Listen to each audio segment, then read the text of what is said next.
Bismillahirrahmanirrahim. Assalamualaikum warahmatullahi wabarakatuh.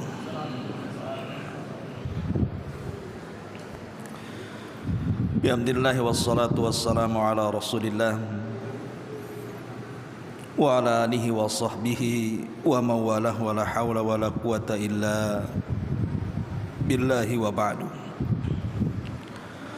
Allahumma ij'al hadha ijtima'ana ijtima'an marhuma waj'al tafarruqana min ba'dihi tafarruqan ma'suma wa la taj'al fina wa la min bainina syaqiyan wa la mahruma. Amma ba'du, ma'asyiral muslimin wal muslimat rahimakumullah.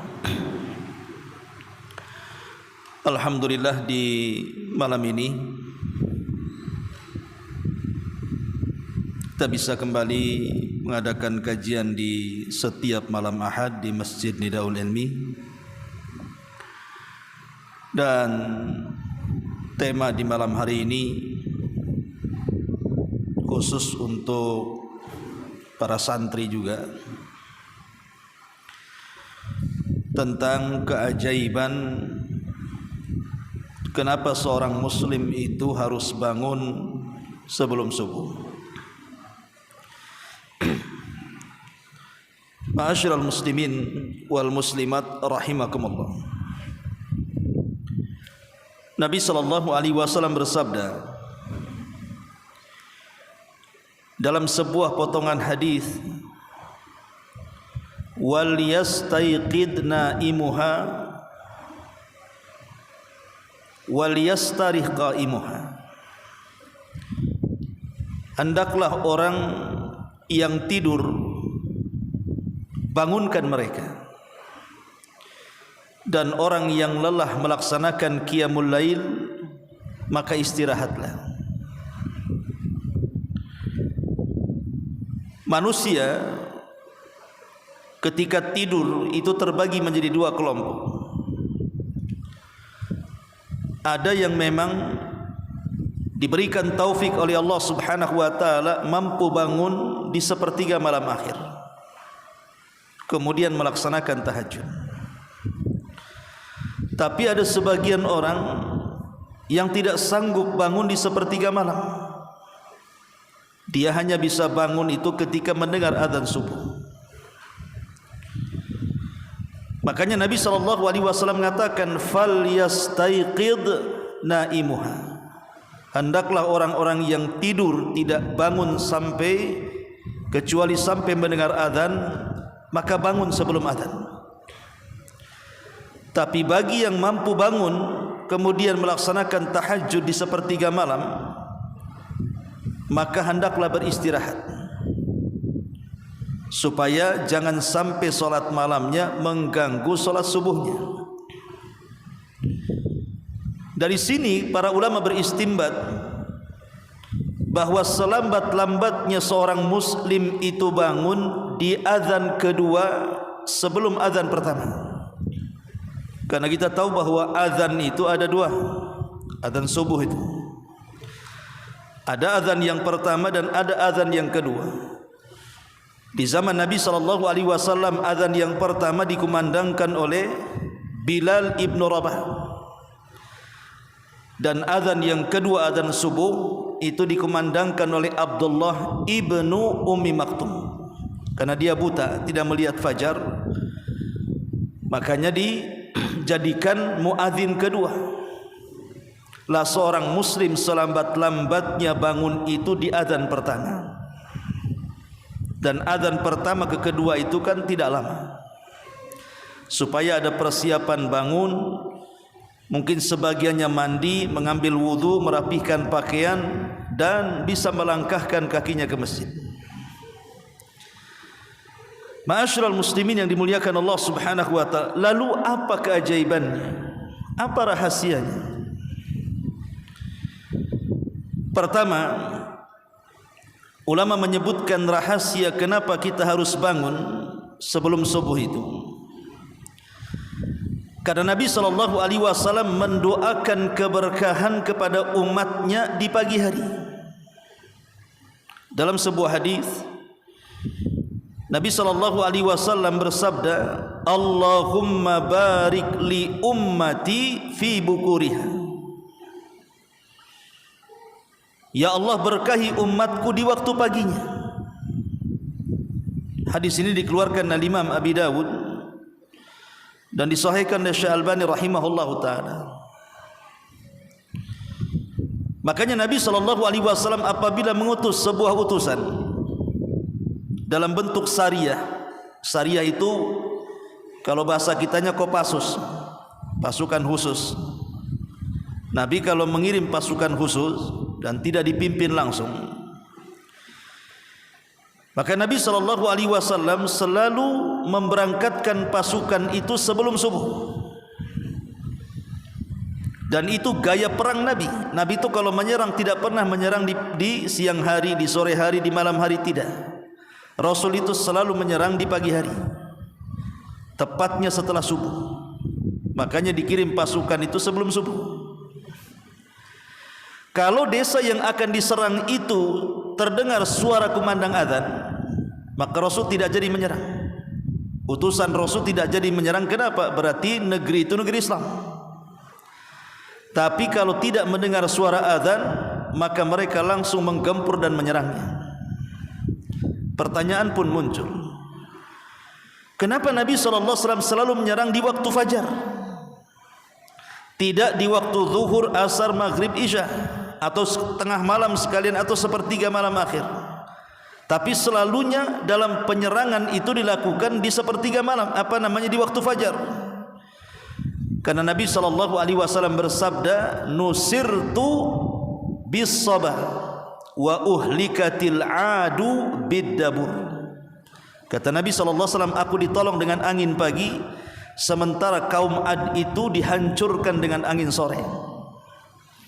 Ulama mengatakan karena di waktu fajar itu ada angin soba namanya. Itulah angin yang membawa kemenangan kepada pasukan Nabi SAW. Makanya kalau antum melihat riwayat, hampir di semua hadis-hadis Nabi SAW, kita tidak akan mendapatkan satu riwayat pun tentang wanita-wanita di zaman Nabi atau sahabiah-sahabiah di zaman Nabi yang ikut solat berjamaah bersama Nabi kecuali solat subuh. Semua riwayat bahwa sahabiah-sahabiah Nabi SAW ketika mereka solat berjamaah di masjid, antum tidak akan mendapatkan satu pun riwayat kecuali di solat subuh. Bukan berarti di solat-solat yang lainnya wanita tidak boleh ke masjid, tidak. Karena Rasul mengatakan la tamna'u ima Allah masajid Allah. Jangan kau larang wanita-wanita masuk ke dalam masjid. Maksud saya, riwayat tentang para wanita di zaman Rasul yang solat berjamaah itu hampir semua bicara tentang solat subuh. Kenapa coba? Karena digunakan oleh mereka untuk riyadhah, untuk berolahraga.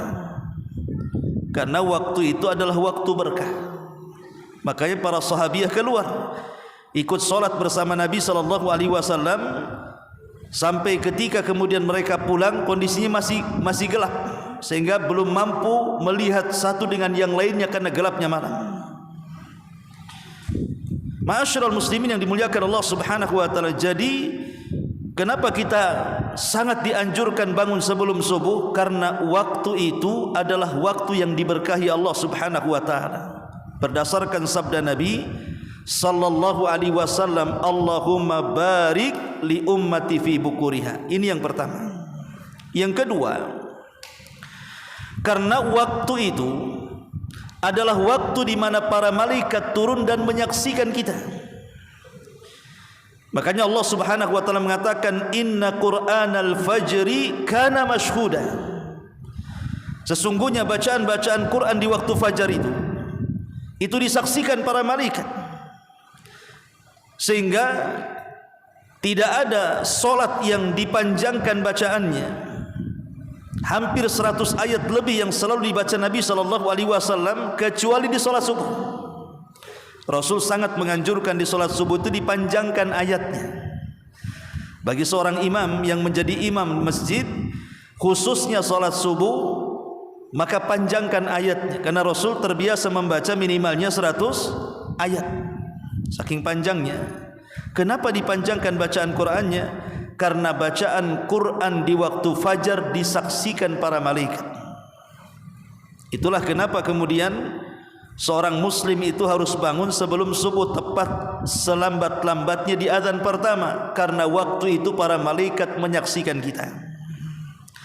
Kemudian yang ketiga, karena di waktu itu adalah waktu di mana Allah Subhanahu wa taala turun. Sebagaimana Nabi SAW mengatakan, yanzilu rabbuna ila sama'id dunya fi kulli thuluthil lailil akhir wa dhalika kulla lailatin, faqala man yad'uni fa astajiba lahu wa man yas'aluni fa utiya wa man yastaghfiruni fa aghfir lahu. Kata Nabi SAW, yanzilu rabbuna ila sama'id dunya fi kulli thuluthil lailil akhir wa dhalika kulla lailatin. Jadi Allah turun ke langit dunia pada sepertiga malam akhir. Dan sepertiga malam akhir itu ya mulai dari jam 2 sampai subuh. Itu namanya sepertiga malam akhir itu. Disitulah Allah Subhanahu wa taala turun ke langit dunia, dan itu setiap malam. Kemudian Allah Subhanahu wa taala berfirman kepada hamba-hambanya, siapa yang berdoa aku kabulkan, siapa yang minta aku beri, siapa yang minta ampun ku ampuni dosa-dosanya. Lihat bagaimana Allah Subhanahu wa taala mengundang kita sebagai hamba-hambanya untuk berdoa, meminta dan minta ampun. Ini kesempatan bagi kita sebenarnya.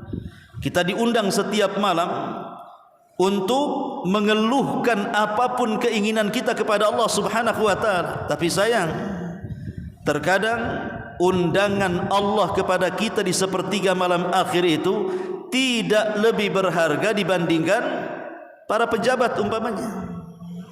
Saya contohkan umpamanya, kalau antum ini disuruh oleh Pak Wali, tolong jemput saya jam 3 dini hari sebelum subuh di Bandara Hang Nadim. Kira-kira antum datang jam 3 atau sebelum jam 3? Pasti sebelum jam 3 udah datang tuh. Mobilnya udah dibersihin, pakaiannya pun rapi, pakai wangi-wangi. Dan kalau bisa tidur di bandara tuh. Takut ketiduran kan? Ini Pak Wali yang dijemput masalahnya. Lah kalau seandainya kepada manusia seperti itu loh ya, jemputan kepada manusia seperti itu, ini jemputan Allah Subhanahu wa taala loh ya, yang menciptakan kita, yang memberikan rizki kita, yang memberikan kehidupan dan kenikmatan kepada kita. Terkadang kita tidak tertarik itu masalahnya. Lah inilah rahasianya kenapa kemudian di sepertiga malam akhir, lah salah satunya adalah waktu sebelum azan itu, atau di azan pertama itu kan masih masuk sepertiga malam akhir itu. Itulah rahasia kenapa kemudian kita disuruh bangun sebelum subuh tuh. Karena Allah Subhanahu wa taala turun dan menawarkan kekuasaannya, kekuatannya, ampunannya, dan seluruh nikmat-nikmatnya ditawarkan kepada kita. Ma'asyiral muslimin wal muslimat rahimani wa rahimakumullah. Ini yang ketiga. Kemudian yang keempat, bahwa orang yang membiasakan bangun sebelum subuh, sesungguhnya dia akan mendapatkan al-wiqayatu minal amrad, penjagaan diri dari berbagai macam penyakit. Jadi orang yang terbiasa bangun di pagi hari sebelum subuh, itu badannya sehat. Badannya sehat dan tidak akan malas. Kenapa demikian? Karena ada hadis Nabi SAW mengatakan, yaqidu syaitan ala qafiyati ahadikum idnama thalathu uqadin. Kata Nabi SAW, setan itu selalu mendatangi seorang hamba saat hendak tidur di malam hari dan membawa 3 ikatan. kemudian mengikat di tengkuk kita di sini di belakang. Ini namanya tengkuk. Sebagai faedah, Islam hanya mengenal otak itu cuma dua. Otak depan yang disebut dengan nasiyah dalam bahasa Arabnya ubun-ubun, dan otak belakang yang disebut dengan tengkuk. Beda dengan barat yang membagi otak itu menjadi kiri dan kanan, otak sebelah kanan dan kiri. Kalau kita katakan otak depan dan belakang. Lah otak depan ini tidak bisa dikuasai setan. Ubun-ubun kita ini tidak bisa dikuasai setan. Makanya Nabi SAW dalam doanya, nasiyatim biyadi, ubun-ubun kita itu semua di tangan Allah.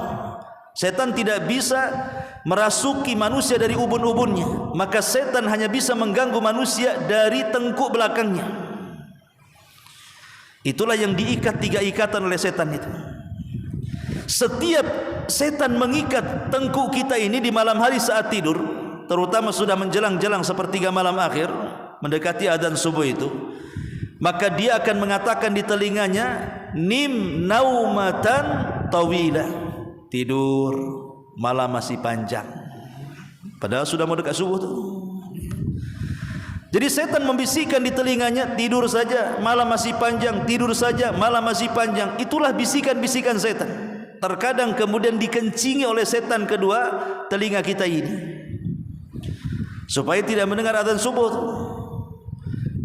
Nabi SAW mengatakan, فَإِذَا اسْتَيْقَظَ, kalau dia terbangun, وَذَكَرَ اللَّهَ, kemudian dia berzikir kepada Allah, حُلَّتْ عُقْدَةٌ, maka satu ikatan akan terurai.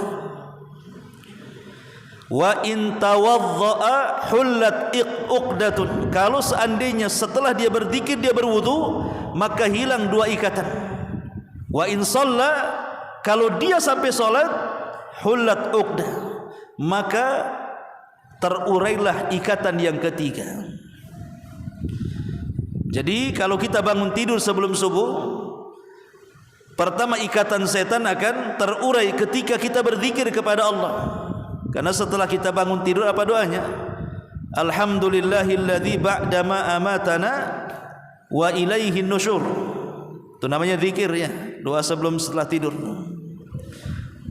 Jangan Allahumma lakasumtu, itu doa mau makan. Kemudian setelah itu berwudu. Kemudian setelah berwudu kemudian salat, maka 3 ikatan itu akan terurai.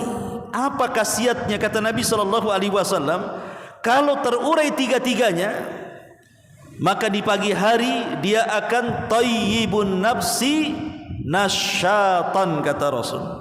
Maka jiwanya akan baik, jiwanya akan tenang, dan dia menjadi orang yang sangat semangat hidup di hari itu. Sebaliknya kata Nabi, kalau seandainya dia tidak bangun, artinya 3 ikatan itu tidak ada yang diurai sama sekali, masih ngikat saja di tengkuk dia, sampai kemudian dia lewat subuh bahkan tidak sholat sama sekali, maka Rasulullah SAW mengatakan jiwanya akan buruk, khabithun nafsi kaslanan, jiwanya akan buruk dan dia akan menjadi pemalas. Sehingga menurut para pensyarah hadis ini mengatakan bahwa orang yang tidak terurai ikatan-ikatan tengkuknya, maka satu hari itu dia akan dirundung dengan berbagai macam masalah yang terkadang masalah itu tidak tahu dari mana asalnya. Tahu-tahu banyak masalah saja. Inilah rahasianya kenapa kita harus bangun sebelum subuh nih, supaya kita bisa mengurai ikatan-ikatan setan. Dari ikatan-ikatan itulah kita bisa mengurai banyak permasalahan di hari itu. Ini yang keempat, rahasia kenapa kita bangun pagi itu. Kemudian yang kelima, al-hifdhu minasyarr atau al-wiqayatu minasyarr. Bangun sebelum subuh itu penjagaan kita dari setiap keburukan dan bahaya. Nabi SAW bersabda dalam sebuah hadis yang dikeluarkan Imam Ibnu Majah dari Samurah ibn Jundub radhiyallahu an, Rasul bersabda, "Man shalla subha fi jama'atin fahuwa fi dhimmatillahi azza wajalla. Barang siapa yang salat subuh berjamaah, maka dia berada dalam perlindungan Allah Subhanahu wa taala. Jadi orang yang salat subuh berjamaah kata Rasul, maka dia akan mendapatkan perlindungan dalam satu hari itu dari Allah Subhanahu wa taala. Para pensyarah hadis ini mengatakan bahwa orang yang salat subuh berjamaah, maka satu hari itu tidak akan ada yang mendekati keburukan kepadanya. Apakah orang yang hasad yang sedang hasad kepada kita, orang yang dengki yang sedang dengki kepada kita, orang yang ghibah, orang yang akan membuli, orang yang akan memfitnah, dan begitu seterusnya. Bahkan ada orang yang menyihir, menyantet dan yang semacamnya. Maka satu hari itu kalau kita salat subuh berjamaah akan dilindungi Allah Subhanahu wa taala. Luar biasa itu keajaibannya. Dilindungi dari setiap keburukan. Makanya santri tidak boleh malas. Harus bangun sebelum subuh. Ya. Ini diantara rahasianya. Kemudian rahasia yang lain juga adalah nurun yaumal qiyamah, atau nurun tamun yaumal qiyamah, cahaya yang sempurna pada hari kiamat. Nabi SAW mengatakan, basyiril masyaina fi dhulami ilal masajid bin nuri tami yaumal qiyamah. Beri kabar gembira kepada orang-orang yang berjalan menuju masjid di kegelapan malam, bahwa mereka akan mendapatkan cahaya yang sempurna kelak pada hari kiamat. Ulama ada yang mengatakan yang dimaksud beri kabar gembira orang yang berjalan di kegelapan itu, maksudnya adalah solat isya dan solat subuh, karena ini waktu gelap. Ya. Kalau di zaman dulu kan waktu isya dan waktu subuh kan waktu gelap-gelapnya gitu ya. Karena sekarang sudah ada listrik saja. Coba dipadamkan satu kota Batam ini. Waktu isya itu sudah gelap tuh. Karena ada listrik aja makanya nggak gelap. Apalagi subuh kan gitu. Itu waktu gelap. Jadi isya dan subuh itu di waktu gelap kita mau berjalan kaki menuju masjid, maka al-jaza min jinsil amal. Namanya sebuah balasan itu ditentukan amalannya. Sebagaimana dia rela berjalan di kegelapan, maka pada hari kiamat akan digantikan dengan cahaya yang sempurna kepada dia. Jadi orang yang selalu berjalan di kegelapan, maksudnya untuk beribadah kepada Allah, maka pada hari kiamat Allah akan gantikan dengan cahaya yang sempurna. Dan ingat, pada hari kiamat cahaya itu teramat sangat dihajatkan manusia. Ini juga di antara rahasianya. Kemudian rahasia yang lainnya adalah seseorang yang bangun sebelum subuh itu adalah sebab di antara sebab akan mendapatkan pahala yang berlipat.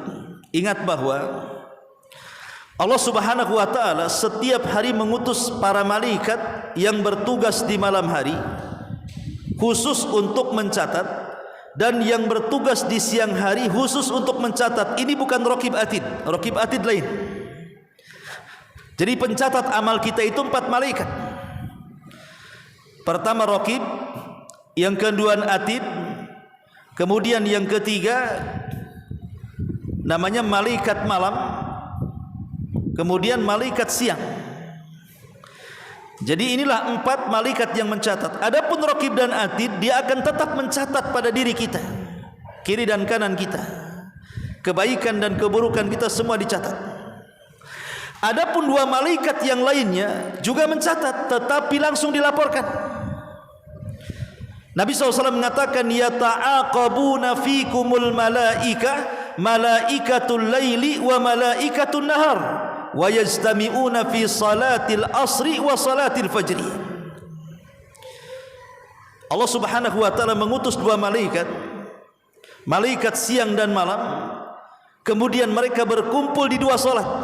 Pertama salat fajar subuh, yang kedua salat asar. Maksudnya begini, jadi saat manusia salat asar berjamaah di masjid, turunlah malaikat malam yang khusus mencatat amalan kebaikan kita. Jadi semalam suntuk malaikat ini mencatat apa saja yang kita lakukan. Mungkin di malam hari kita tahajud, baca Quran, berzikir, berwudu, berdoa, istighfar, dicatat semuanya. Kemudian sampai waktu subuh, ketika manusia sedang sholat subuh, dia naik ke langit. Di waktu yang sama, malaikat yang mencatat di siang hari catatan kebaikan kita turun. Jadi saat malaikat malam naik, malaikat siang turun. Di waktu subuh itu juga. Dan sepanjang siang dia mencatat kebaikan kita. Apakah kita di siang hari ngapain saja? Baca Qurankah, sholat sunnahkah, birrul walidainkah, berbuat baikkah kepada manusia, mengambil hal-hal yang bisa mengganggu manusia di jalan, bersilaturahim, sebutkanlah kebaikan. Semua dicatat. Kemudian di waktu asar, mereka naik bersamaan dengan malaikat yang mencatat di malam hari turun. Makanya 5 waktu sholat itu pahalanya beda. Kalau subuh itu mendapatkan 2 catatan. Catatan malaikat siang dan catatan malaikat malam. Kalau zuhur hanya 1 catatan. Catatan malaikat siang saja. Asar mendapatkan 2 catatan malaikat siang dan malam. Maghrib hanya 1 catatan saja malaikat malam. Isya hanya 1 catatan saja malaikat malam saja. Hanya 2 solat inilah yang mendapatkan 2 catatan. Makanya kenapa Nabi SAW mengatakan man hafadha ala baradaini dakhalal jannah. Barang siapa yang menjaga 2 solat barad, maka akan dijamin masuk surga. Maksudnya 2 solat barad, maksudnya adalah solat fajar dan solat asar. Itulah yang disebut dengan solat wusta bahasa Qur'annya. Ma'asyiral muslimin yang dimuliakan Allah Subhanahu wa taala. Kemudian juga rahasianya adalah ini yang paling besar dari semua rahasia. Kita akan diberikan hadiah senantiasa memandang wajah Allah kelak di surga. Satu hari Nabi SAW berkumpul dengan para sahabatnya. Kebetulan waktu itu terjadi bulan purnama, terang-terangnya. Tanggal 15 lah kan terang-terangnya purnama itu. Jadi Nabi SAW mengatakan kepada para sahabat, lihat bulan itu, kata Rasul. Maka semua para sahabat melihat ke atas. Kemudian Nabi mengatakan, innakum satarawna rabbakum kama tarawna al-qamara lailata badri tamami. Sungguh kalian kelak akan melihat Rabb kalian seperti melihat bulan purnama di atas. La tudhamuna li ru'yatihi syai'ah. Kalian tidak akan berdesak-desakan. Sebagaimana kita melihat bulan kan enggak berdesak-desakan kan, cuma nengok saja. Mau berdesakan di mana? Lain kalau nengok layar tancap dulu zaman baheula kan. Tapi kalau lihat bulan kan enggak berdesak-desakan, cukup naik ke atas saja begini pandangannya, sudah kelihatan bulan itu. Jadi Allah Subhanahu wa taala kelak akan memperlihatkan zatnya dan akan dilihat manusia di sorga tanpa harus berdesak-desakan seperti kita melihat bulan sekarang. Kemudian kata Nabi SAW, barang siapa, kata Nabi SAW, barang siapa yang ingin, fa in istata'tum alla taghlibu ala salati qabla tulu'i syamsi wa qabla ghurubiha faf'alu thumma qara'a wasabbih bihamdi rabbika qabla tulu'i syamsi wa qabla ghurubihi.